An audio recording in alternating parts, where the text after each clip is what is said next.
जो 22 नंबर हम डेयरी ले की फ़ीड इस्तेमाल कर रहे हैं, ख़ास तौर पे जो दूध के लिए है, उसमें 1 से 2 लीटर तक अभी हमें फ़ायदा हुआ है, इंक्रीज़ हुआ है। और हम एक्सपेक्ट करते हैं कि अगर इसको हम मुकम्मल तौर पे जैसे ये एडजस्ट कर लेंगी इस पे भैंसें, तो फिर ये और इंक्रीज़ इसमें होगा। मेरा नाम मोहम्मद आरिफ ख़ान महर है। मैं एक्चुअली डिस्ट्रिक्ट शिकारपुर, लक्की तहसील, वज़ीराबाद गाँव में उसका रहने वाला हूँ। तकरीबन मैंने ये शुरू किया था 1986 से लेकर, तो उस टाइम पे भी कोई ये 30-40 भैंसें थीं और 40-50 रेड सिंधी काउज़ थीं।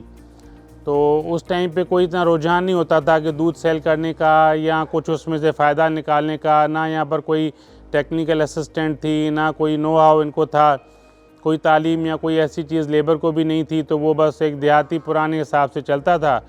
तो उस टाइम से फिर इसको मैंने मैनेज किया और कोशिश की कि इनकी जो है ब्रीड पे थोड़ा ध्यान दिया जाए। मसले मसाइल तो यहाँ पर बहुत ज़्यादा हैं। सबसे जो बेहद इसमें मसला है कि एक तो इसको इंडस्ट्री कॉन्सेप्ट नहीं किया जा रहा। बहुत अच्छी एक इंडस्ट्री है और इसमें पोटेंशियल बहुत ज़्यादा है। इसमें काफ़ी हद तक फ़ायदा उठाया जा सकता है। इसमें से अगर इसको सही इन्वेस्टमेंट हो, उसकी सहूलत हो बैंकों की तरफ से। बैंकों में प्रोग्राम्स हैं, लेकिन लेने जाएं तो एक तो उनका मार्कअप और फिर सिफारिश, और फिर अगर किसी भी के साथ पॉलिटिकल एफिलिएशन या किसी उस चीज़ में है तो फिर तो उसका सिंध में तो पॉसिबिलिटी बहुत मुश्किल होती है। तो इसी तरीके से फिर इसके मिल्किंग का मसला बन जाता है।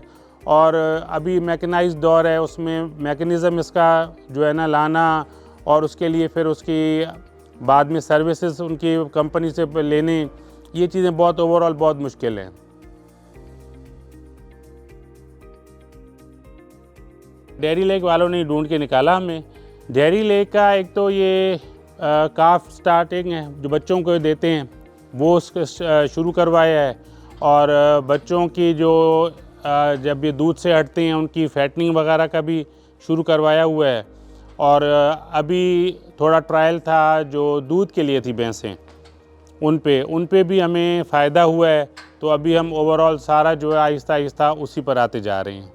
जो 22 नंबर हम डेयरी ले की फ़ीड इस्तेमाल कर रहे हैं, ख़ास तौर पे जो दूध के लिए है, उसमें 1 से 2 लीटर तक अभी हमें फ़ायदा हुआ है, इंक्रीज़ हुआ है। और हम एक्सपेक्ट करते हैं कि अगर इसको हम मुकम्मल तौर पे जैसे ये एडजस्ट कर लेंगी इस पे भैंसें, तो फिर ये और इंक्रीज़ इसमें होगा।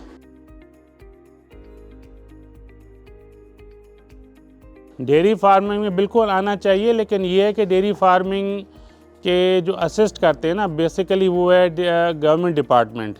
और गवर्नमेंट डिपार्टमेंट और प्लस मिलके बैंक अगर इनके लिए कोई सहूलियात निकाल सकते हैं, तो फिर सिर्फ ये ना करें कि जी वो आप डेयरी फार्मिंग में आएँ, 2-4 भैंसें लें, दूध लें, बेचें मार्केट में, फिर जब भैंसें दूध से फारिग हो जाएंगी तो फिर बंदा आगे क्या करेगा। वो पूरा मुकम्मल उनको एक साइकिल जो है ना, उनकी ट्रेनिंग भी होनी चाहिए और लोगों को इनको आना चाहिए इसमें।